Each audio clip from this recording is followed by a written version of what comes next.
चलिए बुआ ध्यान दीजिएगा। अरे बुआ फैजान बैठो सही से। बोरे कल जो है ना फिजिक्स का क्लास ना नहीं चलेगा क्योंकि कल टेस्ट है मैथ का, बात समझे। और फिर उसके बाद परसों फिर चलेगा। तो आप लोग का 30 को जो है ना टेस्ट है ऑब्जेक्टिव का, बता ही दिया। हाँ फिजिक्स का बोरे ध्यान दीजिएगा। उसमें भी रहेगा क्योंकि अभी लॉन्ग लॉन्ग लेसन है, तो वही 75-80 के आसपास रहेगा ऑब्जेक्टिव। थोड़ा खोल दीजिए खिड़की का साइड वाला।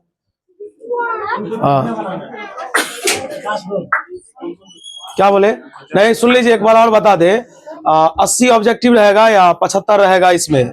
आप लोग जो फिजिक्स का दीजिएगा, मैथ का तो कल ही है, मैथ में तो बोल ही दिए, तो कितना पूछेंगे। याद रखिएगा ये जो 75 या 80 टेस्ट ऑब्जेक्टिव रहेगा ना, उसमें आपको 10 ऑफर किया जाता है, मतलब कि आप नहीं बनाइए।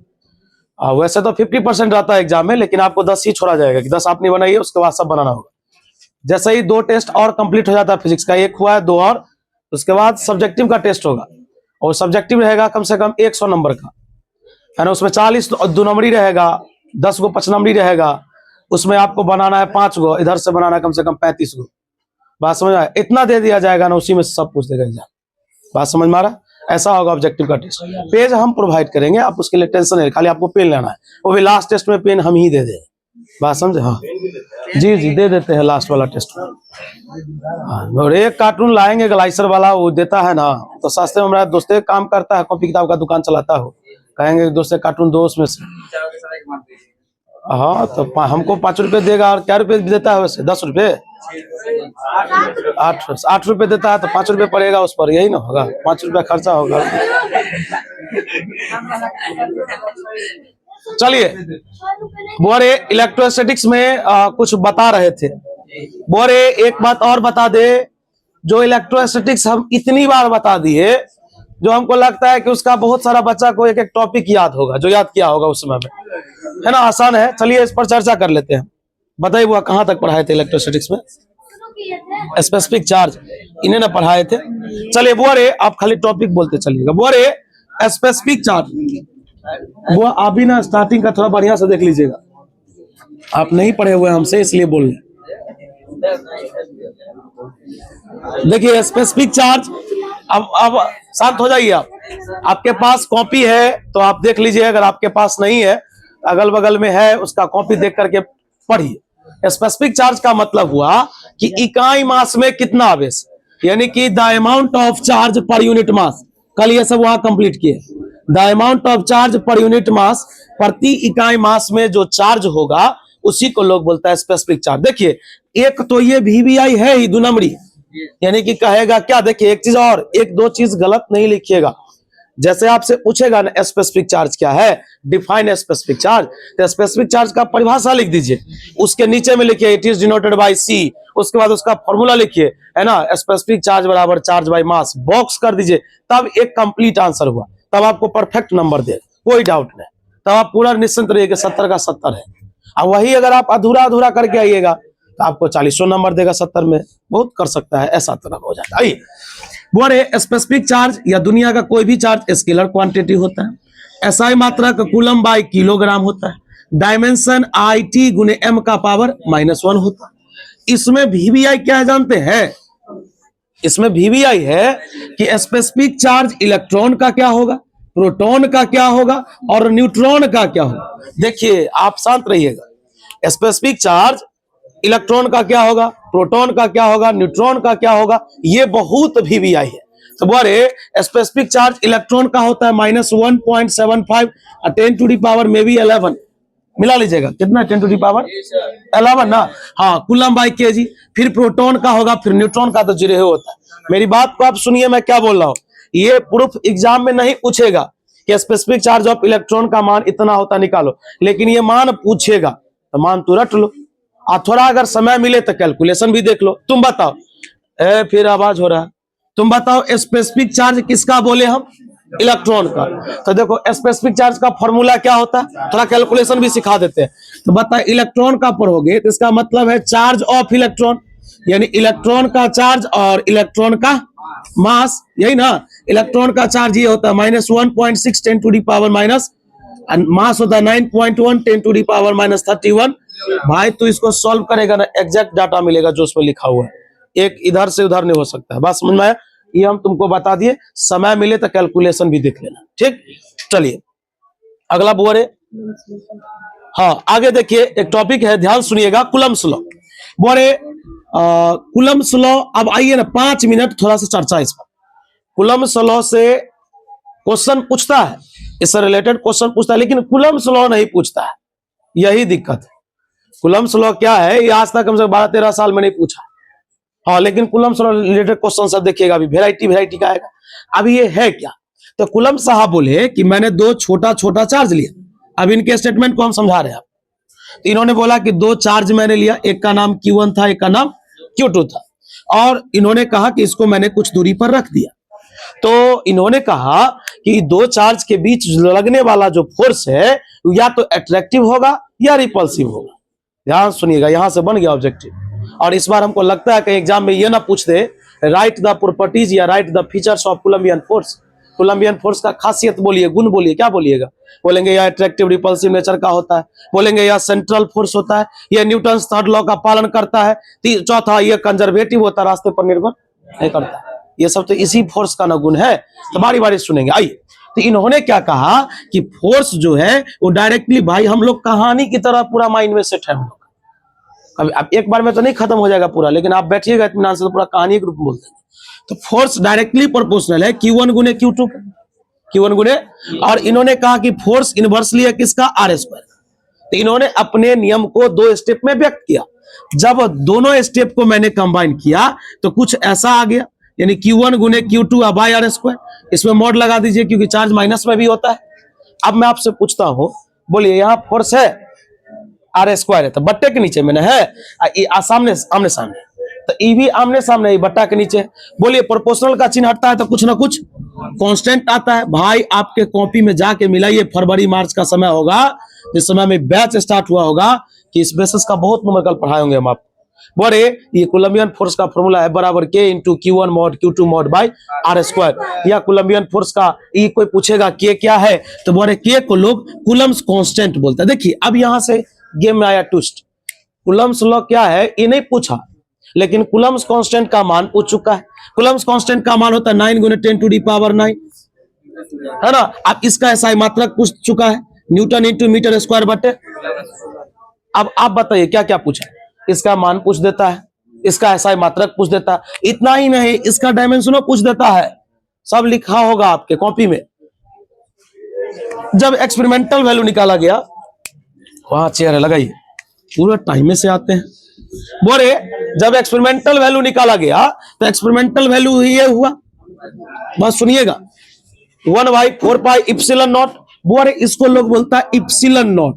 क्या बोलता है? सिंबल का नाम है इप्सिलन नॉट, लेकिन एक्चुअल इसका नाम एप्सिलॉन नॉट नहीं है, इसका नाम है absolute permittivity of free space या वैक्यूम। बोले इप्सिलन नॉट का भी मान होता है 8.85 10 to the power -12 coulomb square बटे न्यूटन इंटू, इसी को लोग बोलता है farad by metre, farad by. अब देखिए यहां से क्या आ गया, अब इप्सिलन नॉट का मान क्या है वो बताओ, उसका SI मात्रक बताओ, उसका डायमेंशन बताओ। मतलब क्या है, एक सब कहां से आया, कूलम्ब से लॉ से आया। ये वेराइटी का बात।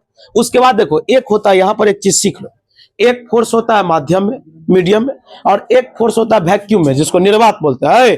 तो बोले देखो मीडियम में जो फोर्स होता है ना वो ऐसा होता है 1/4 pi epsilon naught into epsilon R गुने Q1 गुने Q2 बाय R स्क्वायर। तू खाली शांति से सुनना मेरी बात। ये जो इप्सिलन R है ना, इसका नाम होता है relative permittivity of the medium, relative permittivity of the. तो जब ये दोनों सॉल्व होता है ना तो एक फॉर्मूला आता है, फोर्स इन वैक्यूम और फोर्स इन मीडियम। देखो एक होता है माध्यम में मतलब बल, एक होता है वैक्यूम में, force in vacuum to the force in medium. इसी को लोग बोलता है डाइलेक्ट्रिक कांस्टेंट, या इसी को लोग किसे दिखाता है, इप्सिलन R से। और याद रखना इप्सिलन R का फॉर्मूला होता है इप्सिलन बटे इप्सिलन नॉट, इप्सिलन बटे।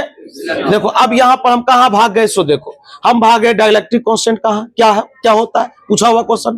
तो the ratio of force in vacuum to the force in medium is called, क्या कहलाएगा, डाइलेक्ट्रिक कांस्टेंट को लोग K से दिखाएगा, इप्सिलन R से दिखाएगा। इसका दो फॉर्मूला होता है, इप्सिलन बटे इप्सिलन नॉट या फोर्स इन वैक्यूम बटे फोर्स इन मीडियम। अब यहां से एक ऑब्जेक्टिव आता है कि भाई ऊपरो फोर्स है नीचो फोर्स है, इसका मतलब SI मात्रक होगा ही नहीं, यूनिटलेस और डायमेंशनलेस। इसके बाद कहा गया डाइलेक्ट्रिक कांस्टेंट का मान अलग अलग माध्यम के लिए अलग अलग होगा। वो हवा के लिए 1 होता है, मेटल के लिए इनफाइनाइट पूछ चुका है, वाटर के लिए 80 पूछ चुका है। लेकिन ग्लास का क्वालिटी इस दुनिया में बहुत रंग का है। शीशा जो जिसको बोलते हैं अपने लोग, तो शीशा तो बहुत रंग का होता है, इसलिए उसका मान ना वैरी करता है, बदलता है 5 से लेकर 10 तक। तो जब वो एग्जाम में सवाल में देगा तो बोल देता है। बात समझ में आया? चलिए, डाइलेक्ट्रिक कांस्टेंट तक में कोई दिक्कत? इसमें अगला बोलिएगा क्या बात है? हाँ, अगला है बोले लिमिटेशंस ऑफ कूलम्ब्स लॉ। अब ये क्वेश्चन पूछा है एग्जाम। अब इसका मतलब क्या कि ये जो नियम आपने पढ़ा इसकी भी कुछ दायरा है। आप बात जो किसी के साथ करते हो तो उसका भी एक लिमिट होता है। जूनियर है तो चलो कुछ कुछ बोल दिए तो मैनेज हो जाता है, सीनियर है तो थोड़ा हिसाब से बात करना पड़ता है, लेवल का है तो फिर अलग तरीका से बात करते हैं, होता है कि नहीं? तो उसी तरह से हर नियम का एक लिमिटेशन होता है। तो बता, इसके लिमिटेशन में हम क्या बोलेंगे? इसके लिमिटेशन में बोलेंगे कि यह लागू होता है पॉइंट चार्ज के लिए, यह लागू होता है छोटे चार्ज के लिए, और यह लागू तब होता है जब इसके बीच की दूरी यानी चार्ज के बीच की दूरी हमेशा 1 फर्मी मीटर से ज्यादा यानी कि 10 का पावर -15 मीटर से ज्यादा होना चाहिए। अगर 10 का पावर -15 मीटर से -16 हो जाएगा, ये नियम फेल कर जाएगा। -15 के ऊपर होता है -14, -13, -12 और घटते घटते वो प्लस की ओर भाग जाता है। बात समझ में आ रहा क्या? चलिए, उसके बाद एक कंसेप्ट आया और ये बहुत VVI कंसेप्ट है, ध्यान सुनिएगा। आपसे मैं एक क्वेश्चन पूछ रहा हूँ। चार्ज तो आपको पता है कि सेम चार्ज जो है सो सेम होता है तो रिपल्सन हो जाता है, अपोजिट अट्रैक्ट कर लेता है। आपको ये भी पता है कूलम्बियन फोर्स अट्रैक्टिव रिपल्सिव दोनों होता है। यहाँ पर एक प्रश्न बनता है कि ध्यान सुनिएगा, पूछा हुआ क्वेश्चन है, ऑब्जेक्टिव है। मैं आपसे क्वेश्चन पूछ रहा हूँ, पहले आप ये बताइए ये क्या लिखा हुआ है? ये लिखा है Q1 गुने Q2 का मान 0 से कम है। इसका मतलब आप इस दोनों को गुना किए, इसका मतलब 0 से कम मतलब किस में आया? आप बताइए, माइनस में कब आएगा गुना? माइनस में गुना कब आएगा? आप बिल्कुल माथा में घुसाओ पहले बात को। लोग कहेगा सर माइनस को माइनस से गुना करेंगे तो माइनस, टेटर पूरा उग जाएगा। माइनस तब आता है ना भाई जब प्लस को या माइनस को आ गया ना उल्टा, 1 + 1। बता, जब उल्टा आया तो बता रिपल्सिव होगा कि अट्रैक्टिव? अट्रैक्टिव होगा। मेरी बात फिर नहीं समझा तो 2 मिनट और समझ ले। तो Q1 को Q2 से मतलब दो चीज को गुना किया, गुना जो किया तेरा आंसर 0 से कम आया। 0 से कम आया तो एक बच्चे से पूछना 0 से कम क्या होता, तो बोलेगा माइनस। बोल दिया। अब तुमको सीखना है कि दो को गुना किया तो माइनस आया, तो माइनस आता कब है? माइनस को माइनस से गुना करेंगे तो प्लस से आ जाएगा। इसका मतलब है कि कहीं ना कहीं माइनस को प्लस से गुना करो, माइनस को प्लस से गुना करेंगे तो किसमें आएगा? या प्लस को माइनस से गुना करो तो आंसर किसमें आएगा? इसका मतलब है कि दो उल्टा चिन्ह वाला को गुना करोगे तब ये आंसर किसमें आएगा? अब बताओ, उल्टा चिन्ह जो होता है वो अट्रैक्शन का प्रतीक होता है। किसका? इसलिए यहां से एक ऑब्जेक्टिव बनता है कि यदि Q1 और Q2 का मान 0 से कम होगा तो फोर्स अट्रैक्टिव होगा, और Q1 Q2 का मान 0 से बड़ा होगा तो फोर्स रिपल्सिव होगा। क्या ये बात याद रहेगा भाई? ये 1, 2, 3 जो लेसन है ना, खाली कंसेप्ट से भरा हुआ है। कहीं हर जगह पर देखेगा एगो नोट, एगो कंसेप्ट, एगो नोट भरा हुआ है। वैसे ही 50-60 पेज थोड़े ना हो गया इतना बात लिखाने में। आइए अगला देखिएगा क्या है। हाँ बोरे, अगला दिखा वो देखो। अब इसमें कुछ चर्चा अब बता रहा हूं, क्योंकि ये नोट सब क्यों लिखाया जाता है तो प्रत्येक वर्ष के क्वेश्चन पेपर को देख करके। बोरे, अब ग्रेविटेशनल से भी क्वेश्चन आ जाता है। ग्रेविटेशन तो 11th का बात है। कोलंबियन से भी क्वेश्चन आ जाता है। आप पूछ देगा ग्रेविटेशनल कांस्टेंट का जो ग्रेविटेशनल कांस्टेंट है उसका SI मात्रक क्या होता है, तो N/m²/kg का स्क्वायर। तो ये जो आप याद कीजिएगा तभी ना होगा, तो उसके नीचे में सब कुछ लिखा हुआ है। जैसे ग्रेविटेशनल फोर्स का फॉर्मूला होता है बराबर G×m1 × m2/r²। बहुत बढ़िया से पढ़ाए हुए हैं, नो डाउट। बात समझ में आ रहा? तो वो एक्चुअली क्या है, थोड़ा कॉपी लाइए ना अपने तरफ एक बार। हाँ चलिए, ग्रेविटेशनल आप पढ़ लीजिएगा। और उसके बाद एक क्वेश्चन है कि ध्यान सुनना है। ये क्वेश्चन एक बार पूछ दिया था सैंपल पेपर में कि write the similarities between a Coulombian and gravitational force. समानता क्या है? तो समानता ये है कि दोनों फोर्स सेंट्रल होता है, दोनों सेंट्रल होता है, दोनों न्यूटन्स के थर्ड लॉ का पालन करता है, और दोनों कंजर्वेटिव होता है। दोनों कहेगा दोनों में अंतर क्या है? अंतर है ना, अंतर ये है कि ग्रेविटेशनल फोर्स अट्रैक्टिव होता है जबकि Coulombian force attractive repulsive, Coulombian force medium पर निर्भर करता है लेकिन ग्रेविटेशनल फोर्स मीडियम पर निर्भर नहीं करता। वो अभी राजू पढ़ रहा है, डिस्टर्ब नहीं कीजिए, ध्यान दीजिएगा। बोरे तब यार पूरा लिखा ही हुआ है, मतलब आप एक एक लाइन पढ़िएगा तो याद हो जाएगा। अब अगला टॉपिक स्टार्ट होता है, इसको थोड़ा बढ़िया से पढ़ाएंगे। देखिए टॉपिक का नाम है इलेक्ट्रिक फील्ड। तो देखिए चार्ज का एक परिभाषा ये भी है कि अगर आप चार्ज को किसी एक जगह रखते हैं ना, बुआ ध्यान सुनना है, किसी जगह रखते हैं ना तो वो अपने चारों तरफ या तो इलेक्ट्रिक फील्ड या मैग्नेटिक फील्ड को उत्पन्न करता है। तो बोरे तो चार्ज के अंदर कितने रंग की क्षमता है? 2 रंग का, इलेक्ट्रिक फील्ड को भी उत्पन्न कर सकता है और मैग्नेटिक। तो यही एक बात रखा गया कि इलेक्ट्रिक फील्ड से आप क्या जानते हैं। तो कहा गया कि जब एक चार्ज को मैंने किसी एक जगह रखा तो अपने चारों तरफ एक फील्ड को उत्पन्न किया, उसी फील्ड का नाम है इलेक्ट्रिक फील्ड। ये ना पूछा है ना पूछेगा, पूछा क्या पूछेगा क्या, इलेक्ट्रिक फील्ड इंटेंसिटी क्या है पूछ देगा जी। आइए इलेक्ट्रिक फील्ड इंटेंसिटी, ध्यान सुनना, इसका बहुत सारा नाम है।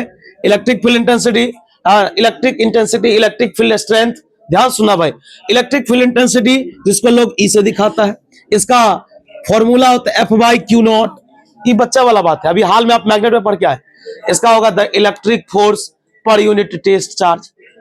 The electric force per unit test charge is called electric field intensity. E बराबर F/Q।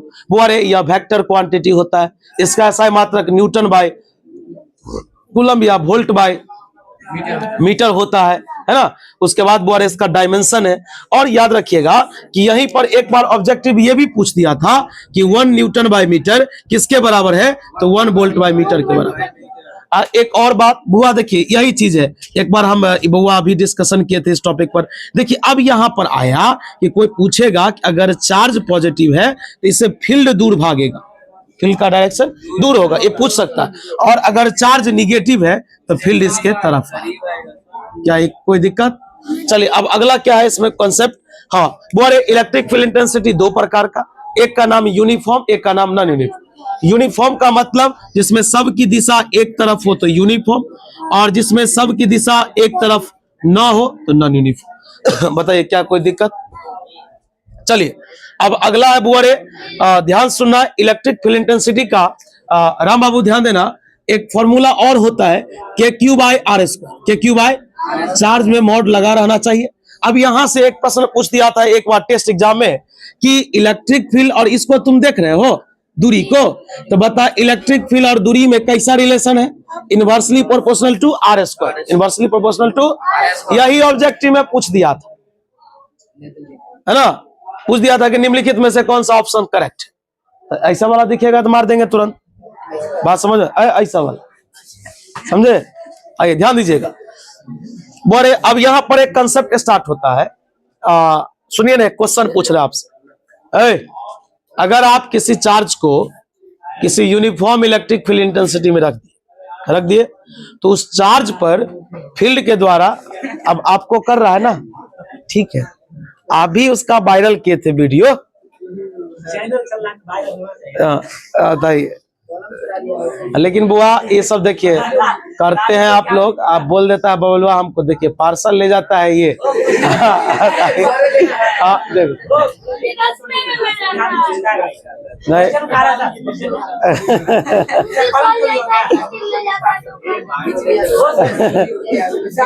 अब बुआ एक बात बताइए, आपको कोई सामान आपको पार्सल दे रहा है, आप ले जा रहे हैं, तो आपको खुश होना चाहिए। हाँ किसी पब्लिक से पूछेंगे तो पब्लिक बोलेगा जी आइए, हो गया भाई, भाई ध्यान देना, सुन इधर राम दुलार आइए। बोले अभी मैंने एक बात अभी बोल रहा था, अब सुनिए ना, 1 मिनट उड़ जाएगा भाई, हो गया। अब ने निशान सिंह गांधो कि आपने क्या किया, यूनिफॉर्म इलेक्ट्रिक फील्ड इंटेंसिटी में एक चार्ज को रख दिया। भाई प्लीज ध्यान दीजिए, आपने एक समान इलेक्ट्रिक फील्ड इंटेंसिटी में एक चार्ज को, बड़ा बेजोर कंसेप्ट है, आप मैग्नेट में भी पढ़ के आए। जब इसमें रखे ना तो इस चार्ज पर इस फील्ड के द्वारा जो फोर्स उत्पन्न होगा वो कितना होगा, F/QE। मतलब एक चार्ज पर फील्ड के द्वारा जो फोर्स उत्पन्न होगा F कितना, QE। लेकिन ये फोर्स 2 रंग से उत्पन्न होता है, एक फील्ड के तरफ उत्पन्न होता है, एक फील्ड के विपरीत तरफ उत्पन्न। कहा गया जब चार्ज पॉजिटिव होगा तो फील्ड के तरफ होगा खेला, और जब चार्ज निगेटिव होगा तो फील्ड के विपरीत। कोई समस्या? बोले ध्यान सुनिएगा। उसके बाद पलटिए, हाँ ध्यान दीजिएगा, बीच में आवाज नहीं करो। एक टॉपिक एक क्वेश्चन पूछ रहा हूँ, क्या वैसे नहीं कीजिए, समझ। अभी हम पूछना शुरू कर देंगे, फिर मुँह बात दीजिए। उस दिन बोल भी दिए थे कि सुनेंगे हम 3 बजे से। आज हम वहाँ पूछेंगे। कल वो सब ज्यादा केमिस्ट्री में मस्ती कर लिया तो सबको बोल दे कि कल लग जाएगा, आज लगेगा उस सबको। उसको 4-5 गो तो है जिसको पूरा फिजिक्स याद है, तो वो सब तो रहता है कि हम पूछ लीजिए ना। जो कमजोर है उसमें मार खा जाता है, क्या समझ, ऐसा फंसा देता है सबको, क्या समझे। और ठंडा में तो आप बोल दिए थे कल ही कि बुआर ये धूप एक संकेत है कि कल ज्यादा ठंड होगी। आज वही हाल है, कल धूप उग गया था ना। हाँ आइए एक क्वेश्चन समझिए। बोले एगो चार्ज तो एगो फील्ड, अगर 2 गो चार्ज होगा तो 2 फील्ड। तो बताइए अगर हम कहीं पर 50 गो चार्ज लिखेंगे तो 50 जगह फील्ड होगा।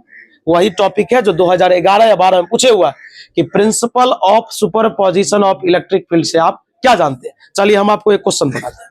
कहा गया प्रत्येक चार्ज के द्वारा, हम हिंदी में बोल रहे हैं, प्रत्येक चार्ज के द्वारा उत्पन्न हुए इलेक्ट्रिक फील्ड इंटेंसिटी को वेक्टर में जोड़ने की प्रक्रिया क्या कहलाती है? Principle of superposition. सुपरपोज मतलब होता है जो। एक बात बता, थोड़ा सा पूछ, तुम्हारे अंदर एक आदमी क्या हुआ कि तुम अपने यहाँ किसी आदमी को रखते हो कि चलो 6000 का मंथ दिए, तुम मेरे यहाँ रहो, मतलब तुम उसको रहने के लिए घर दिया है, खाना पीना तू देता है, तो उसका काम है कि मंथली तू पैसा दे रहा है उसको, लेकिन तुम्हारा काम है कि तू जितना कमाएगा वो सब मेरे पास आना चाहिए। तो तेरा 3 बंदा मार्केट में काम कर रहा है, मान लो, तो 3 बंदा 3 जगह लगाया है, उसको तू सैलरी पे रखा है, उसको तू सैलरी देगा तो अपना घर चलाएगा।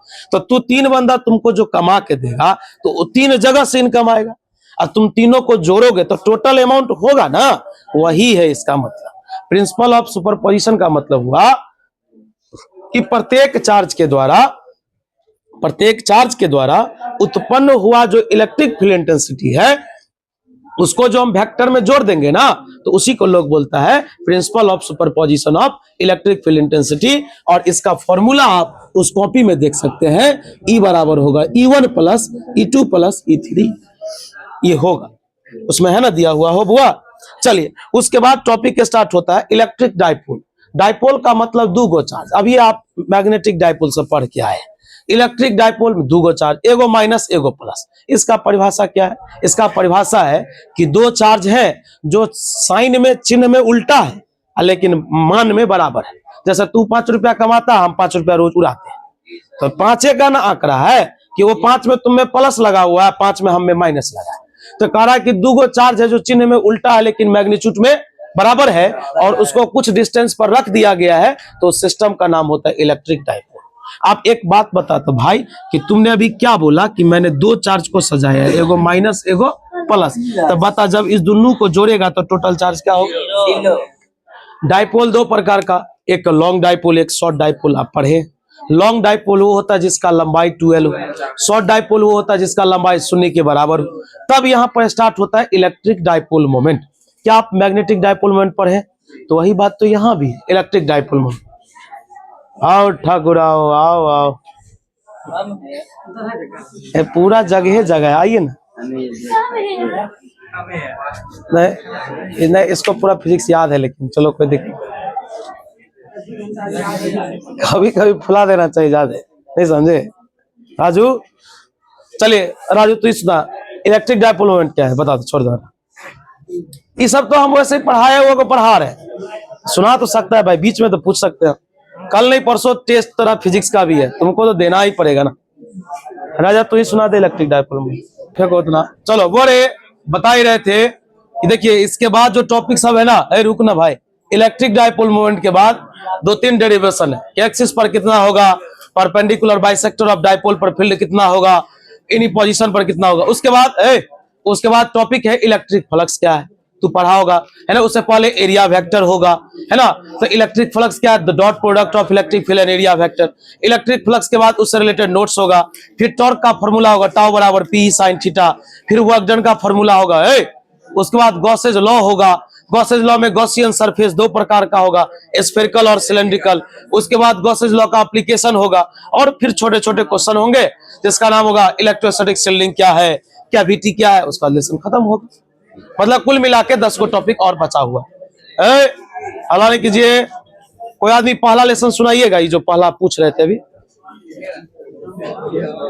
ठीक है सूरज ना, बाहर है बहादुर। तोरा दीपक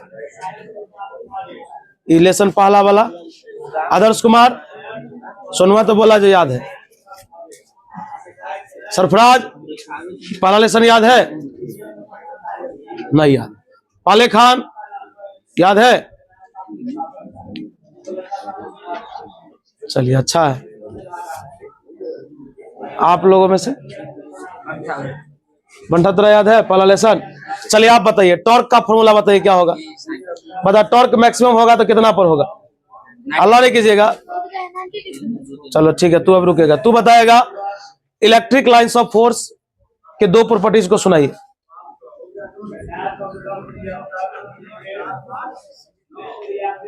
आप बताइए। बोले एक काम कीजिएगा, आप जो बता रहे हैं देखिए, अब बहुत अच्छा आप लोग भी याद करते हैं। कल आप इस लेसन को पूरा पढ़ के आइए, पूरा कल सुना दीजिए, हम दूसरा लेसन कल रिकैप करवा देंगे। ठीक, और सॉरी कल तो मैथ का टेस्ट है तो फिर बंद ही रहेगा। देखते हैं अगर खुलेगा, टाइम मिलेगा ना तो फिजिक्स का खोल देंगे।